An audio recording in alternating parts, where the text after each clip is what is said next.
واقفان حال نے یہی بتایا ہے کہ حکومتی آرڈر کے تحت جو رستے بند کر دیے گئے ہیں، یہی کہا گیا کہ جی عمران خان کے لانگ مارچ کو ناکام کرنے کی حکومتی کوشش ہے۔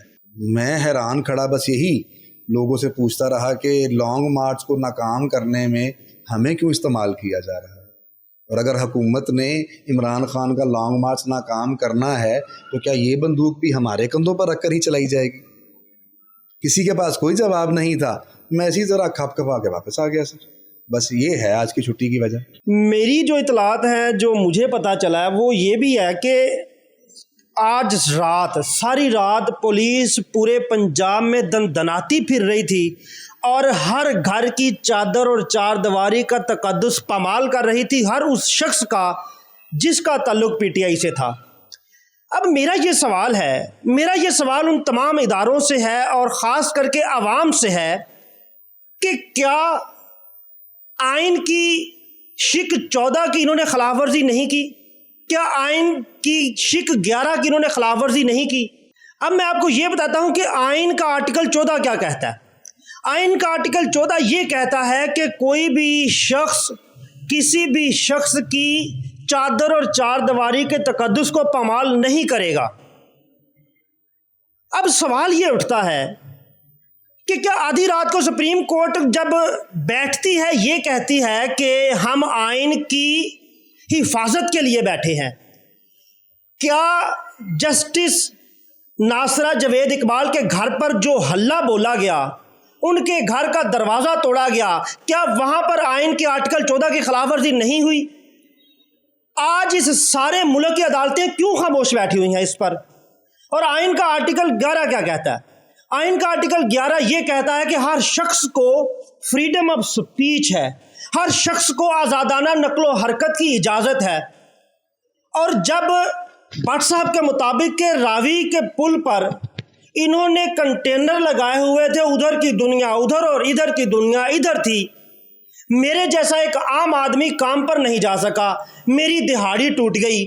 اب میری جو دہاڑی ٹوٹی ہے اس کا ازالہ کون کرے گا؟ میں واحد کفیل ہوں، اپنے 10 سے 11 لوگوں کا میرے گھر میں رہتے ہیں، میں ان کا واحد کفیل ہوں۔ میری دہاڑی ٹوٹی ہے، کیا وہ دہاڑی حمزہ شہباز دے گا مجھے؟ مالک تو یہ کہتا ہے کہ آپ کام پہ نہیں آئے، میں آپ کو دہاڑی نہیں دوں گا۔ جناب والا، یہ قانون اور آئین کیا کہتا ہے یہ تو آپ ہم سے بہتر سمجھتے ہیں۔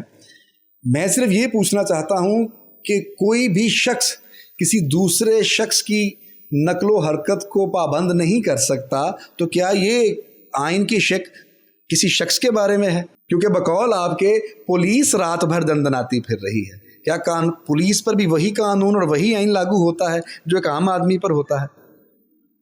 پولیس جس کو چاہے سر راہ روک کر جس طرح چاہے اس کی تذلیل کر سکتی ہے، مگر جب کوئی عام آدمی پولیس کے ساتھ دست و گریباں ہو تو یہ وردی پر حملہ تصور کیا جاتا ہے، یہ قانون پر حملہ تصور کیا جاتا ہے، اور پھر اس کے ساتھ وہ کیا جاتا ہے، اس پر وہ جرم ڈالے جاتے ہیں جو اس غریب نے نہیں کیے ہوتے۔ بٹ صاحب اگر آپ مجھ سے پوچھیں تو میں تو یہ کہوں گا کہ پولیس ایک ادارہ رہی نہیں۔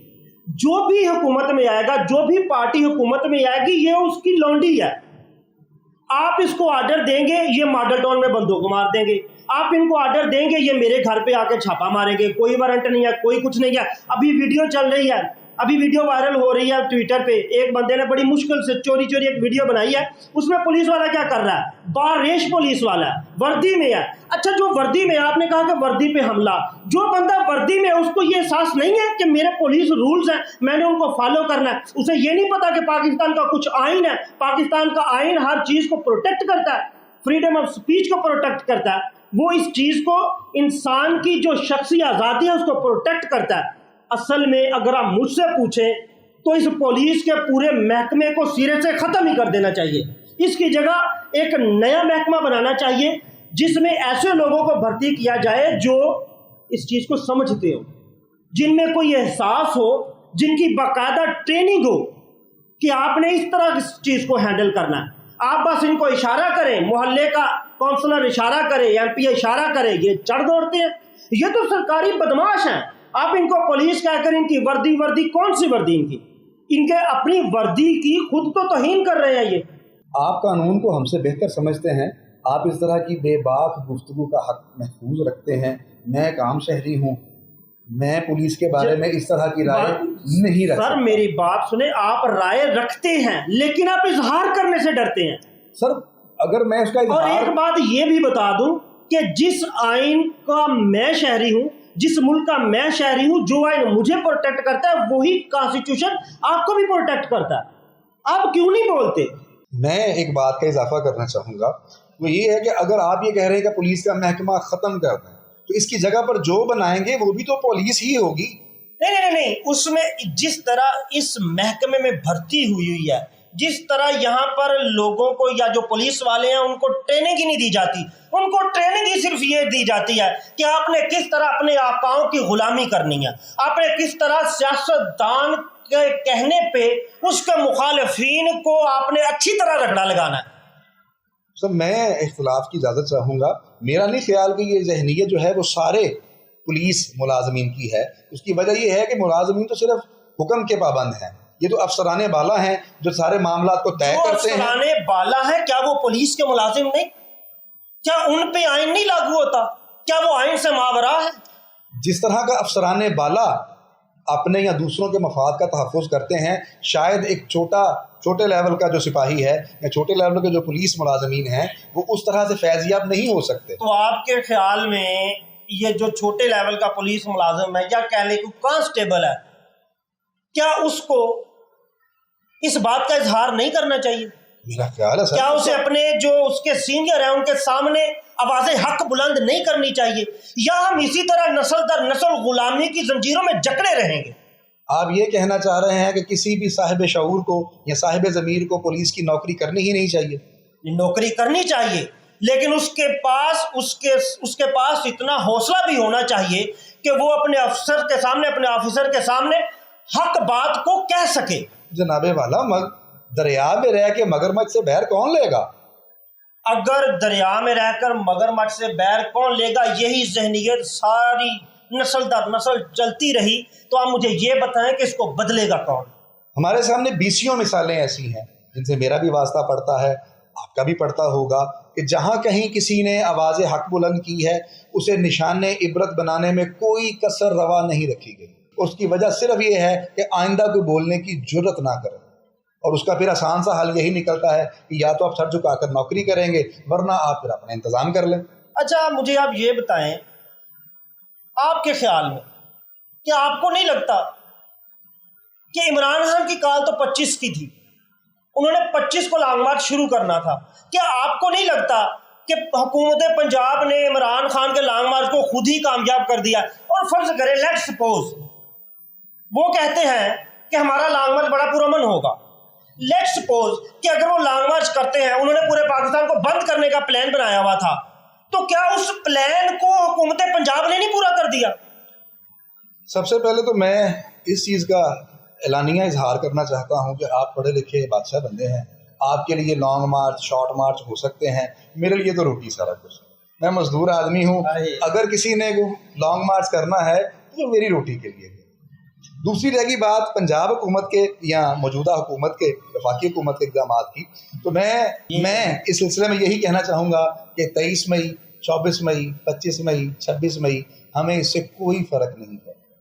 ایک چھوٹا سا بنیادی سوال ہے, وہ یہ ہے کہ اگر عمران خان حکومت میں نہیں ہے اور پھر بھی وہ اگر حکومت کو اس طرح سے پریشان کرنے کی صلاحیت رکھتا ہے تو وہ تمام بہترین دماغ جو اس وقت حکومت میں ہیں ان کے پاس عوام کو تنگ کیے بغیر اس سے نمٹنے کا پلان کیوں نہیں ہے؟ ہر دفعہ دیکھیں جو چور ہوتا ہے نا, چور کی سب سے بڑی کوشش یہی ہوتی ہے کہ وہ اپنی چوری چھپائے, اور چوری جب چھپائی جاتی ہے نا تو اس کا بلیم کہیں نہ کہیں کسی نہ کسی کو دیا جاتا ہے. اب موجودہ حکومت بھی آپ کو پتا ہے کہ ایک امپورٹڈ قسم کی حکومت ہے. مجھے یہ بتائیں کہ ایسی کون سی آفت آ گئی تھی کہ یہ عمران خان کو 1 سال پورا مکمل نہیں کرنے دے رہے تھے؟ ایسا کون سا ایسا آسمان چھت پر ٹوٹ پڑا تھا کہ ان سے صبر نہیں ہو سکا؟ انہوں نے کہا بس اسے کسی طرح نکالا جائے. اور ایسے کون سے وہ دودھ کی نہریں ہیں جو بہہ گئی ہیں ان کے اقتدار میں آنے کے بعد, بجائے اس کے صرف اور صرف یہ ہے کہ انہوں نے عوام کو اچھی طرح سے تنگ کیا. ڈالر دیکھے کہاں پر چلا گیا, 205 پہ ڈالر مل رہا ہے. میں آج لینے گیا تھا, میں نے آج تھوڑی کرنسی ایکسچینج کروانی تھی تو میرے تو آسان خطا ہو گئے. جی چینی 70 روپے کی مل رہی ہے. میں کبھی چینی لینے نہیں گیا, میں بذات خود اس لیے گیا ہوں کہ میں دیکھوں تو صحیح مارکیٹ میں ریٹ کیا چل رہے ہیں. مجھے چینی 90 روپے میں ملی ہے. دکاندار سے بحث ہوگی, میں نے کہا جی بھائی جان اب تو پرانا پاکستان ہے, 70 روپے میں چینی مل رہی ہے. ہر جگہ پہ لوگ کہہ رہے ہیں. حمزہ شہباز نے خود انٹرویو میں کہا کہ 70 روپے کی چینی میں دے رہا ہوں, تو آپ کیوں نہیں دے رہے؟ تو اس نے بھلا کیا کہا مجھے؟ اس نے کہا کہ اسی سے جا کے لے لو اگر دیتا ہے تو. مجھے یہ بتائیں, ایک سادہ سا سوال ہے کہ ان حکومتوں کی آپس کی لڑائی میں آپ کو اور میرا کیا فائدہ ہو رہا ہے؟ سر آپ کے سادہ سے سوال کا انتہائی سادہ سا جواب یہ ہے کہ ہاتھیوں کی لڑائی میں نقصان فصلوں کا ہوتا ہے. مطلب یہ کہ پاکستان کی وہ 22 کروڑ عوام جو عام لوگ ہیں, جو اشرافیہ نہیں ہیں, وہ ان ہاتھیوں کی لڑائی میں فصل کی طرح کچھ لے جائیں گے, اس سے زیادہ لے جائیں گے. اس سے زیادہ اور حیثیت کیا ہو سکتی ہے ہماری؟ ابھی میں ایک ویڈیو دیکھ رہا تھا جو انٹرنیٹ پہ وائرل ہے کہ ایک شخص صرف اسی لیے روتا جا رہا تھا کہ اس کی بہن کا انتقال ہو گیا ہے. وہ صرف اس لیے اپنی بہن کے جنازے میں شرکت نہیں کر پایا کہ سیاسی لڑائی کا میدان جو ہے وہ سڑک کے بیچ لگا ہوا ہے. اچھا, میں ایک چھوٹا سا سوال آپ سے پوچھنا چاہوں گا کہ آپ کے خیال میں اس سارے مسئلے کا ایک آسان سا حل کیا ہے؟ اگر مجھ سے پوچھے تو اس کا آسان سا حل جو ہے نا, سمپل, صرف ایک لفظ میں انتخابات ہے. اب مجھے یہ سمجھ نہیں آ رہی کہ ایسی کون سی قیامت ٹوٹ پڑی ہے کہ نہ تو اسٹیبلشمنٹ نہ پی ڈی ایم کوئی بھی اس بات کے لیے تیار ہی نہیں ہے کہ آپ الیکشن کروا لیں. صرف اس لیے آپ نہیں ہیں تیار کہ آپ کو پتا ہے کہ عمران خان کی مقبولیت بہت زیادہ آسمانوں کو چھو رہی ہے, اور یہ غلطی سب سے بڑی ہوئی بھی انہیں سے ہے, اسٹیبلشمنٹ سے اور پی ڈی ایم سے. ان کی غلطی کی وجہ سے عمران خان آسمان کی بلندیوں تک پہنچ گیا, اس کی شہرت یہاں تک پہنچ گئی ہے. نوبت یہاں تک آ گئی تھی کہ عمران خان کے ایم پی اور ایم این اے عمران خان سے پوچھتے تھے کہ جناب والا ہم حلقے میں کس طرح جائیں. عمران خان کے پاس ایسی کیا گیدڑ سنگھی ہے کہ وہی لوگ جو کل تک اس کی مہنگائی سے اور اس کی حکومتی پالیسیوں سے نالاں تھے, آج اس کے لیے لڑنے مرنے تک تیار ہیں. سر یہ گیدڑ سنگھی عمران خان کے پاس نہیں ہے, آپ بات کو سمجھ نہیں رہے. یہ گیدڑ سنگھی اسٹیبلشمنٹ کے پاس ہے. اسٹیبلشمنٹ نے ایک مس ایڈونچر کیا, وہ ان کے گلے پڑ گیا. ان کو چاہیے تھا کہ یہ سال اس کو مکمل کرنے دیتے, اس کی پرفارمنس دیکھتے, وہ اپنی پرفارمنس کو لے کر عوام میں جاتا. آپ کو یہ لگتا ہے کہ عمران خان کی جو شہرت ہے یہ اسٹیبلشمنٹ کی اس غلطی کا انعام ہے عمران خان کے لیے؟ یہ بالکل اس سازش کا انعام ہے جو سازش انہوں نے ایک ایماندار لیڈر کے خلاف اس کی پشت پہ رہ کر کھیلی ہے. اللہ تعالیٰ نے اس کو اس سازش کا انعام دیا. اب تمام اداروں اور پورے ملک پاکستان کے لیے بہترین حل یہی ہے کہ آپ اس خانہ جنگی کی صورتحال میں نہ جائیں, آپ اپنے ارد گرد کے ممالک سے سبق سیکھیں. ابھی ہمارے پاس سری لنکا کی مثال موجود ہے, ابھی افغانستان میں دیکھیں کیا ہوا ہے, ابھی آپ دیکھیں عراق شام کیا ہو رہا ہے وہاں پہ. کیا ہمارے یہ عالی دماغ جو جن سے ہمیں امیدیں ہیں, جن کو ہم اپنا محافظ سمجھتے ہیں, وہ اس چیز کو مل کر بیٹھیں, انتخابات کی طرف جائیں, دودھ کا دودھ اور پانی کا پانی ہو جائے گا. کس کی کیا مقبولیت ہے, کس کی کیا پرفارمنس ہے, عوام کو فیصلہ کرنے دیں.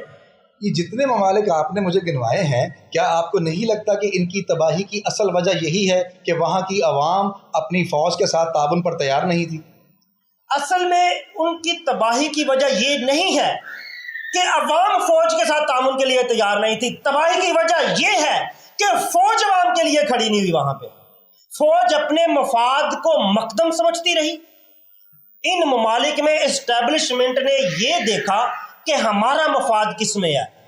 وہاں پر ہر ان ممالک میں, ان تمام ممالک میں دو دھڑے بن گئے, ایک دھڑا اینٹی اسٹیبلشمنٹ اور ایک دھڑا پرو اسٹیبلشمنٹ. اب لڑائی کہاں پر ہوتی ہے؟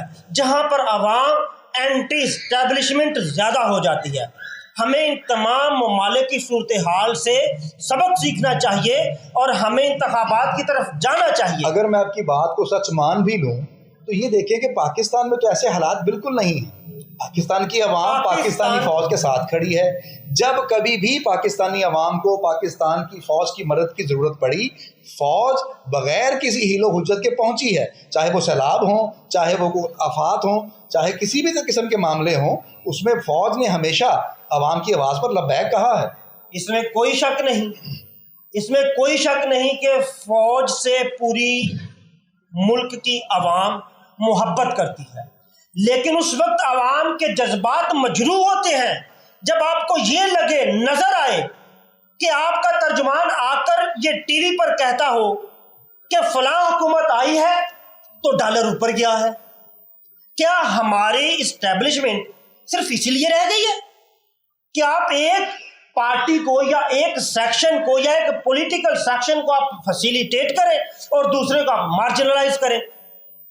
میرے خیال میں ہمیں اس موضوع پر اب زیادہ بحث نہیں کرنی چاہیے. یہ نہ ہو کہ یہ پروگرام چلنے سے پہلے ویگو ڈالا ایک آپ کے گھر کے سامنے اور ایک میرے گھر کے سامنے ہو. مجھے تو چلے ڈر نہیں لگتا ویگو ڈالے سے، لیکن مجھے آپ کا بہت زیادہ خیال ہے. میرا خیال کرنے کے لیے بہت شکریہ، اور اسی کے ساتھ اجازت چاہتے ہیں. اللہ حافظ.